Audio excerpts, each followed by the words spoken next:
গত ৫ আগস্ট শিক্ষার্থীদের গণ আন্দোলনের মুখে পড়ে পদত্যাগ করে দেশ ছাড়েন শেখ হাসিনা।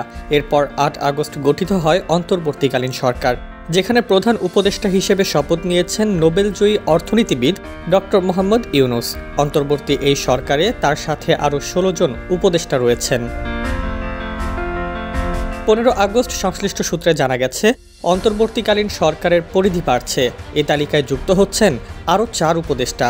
ফলে সব মিলিয়ে উপদেষ্টার সংখ্যা বেড়ে ২১ জনে দাঁড়াতে যাচ্ছে। জানা গেছে, আলোচনায় থাকা নতুন ৪ উপদেষ্টা হলেন ওয়াহিদুদ্দিন মাহমুদ, আলী ইমাম মজুমদার, লেফটেন্যান্ট কর্নেল অবসরপ্রাপ্ত জাহাঙ্গীর আলম ও মোহাম্মদ ফাউজুল কবির খান। মন্ত্রিপরিষদ বিভাগ সূত্র থেকে জানা যায়, অন্তর্বর্তীকালীন সরকারের উপদেষ্টা পরিধি বড় হচ্ছে। ইডেন বে কক্সবাজার সমুদ্র সৈকতের উপর নিজেদের একটি ঠিকানা। মাত্র ৫ লাখ টাকায় আপনিও হয়ে যেতে পারেন এই হোটেলের মালিক। ইডেন বে, আ কনসার্ন অফ ভাইয়া হোটেলস।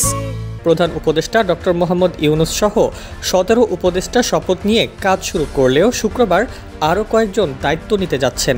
নতুন উপদেষ্টাদের জন্য সরকারি পরিবহন পুল থেকে প্রস্তুত রাখা হয়েছে গাড়ি। শুক্রবার সকাল ১০টায় সেগুলো মন্ত্রিপরিষদ বিভাগের কাছে পাঠানো হবে। সেখান থেকে গাড়িগুলো যাবে নতুন উপদেষ্টাদের বাসায়। এরপর উপদেষ্টারা শপথের জন্য বঙ্গভবনে যাবেন।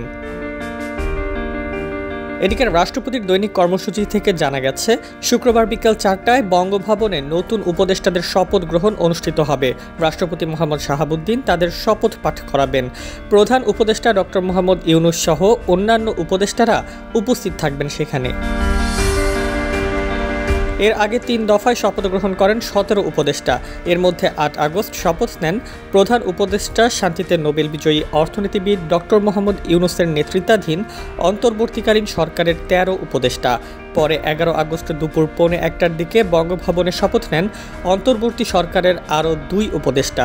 তারা হলেন সুপ্রদীপ চাকমা ও বিধান রঞ্জন রায়। সর্বশেষ গত মঙ্গলবার শপথ নেন ফারুকী আজম।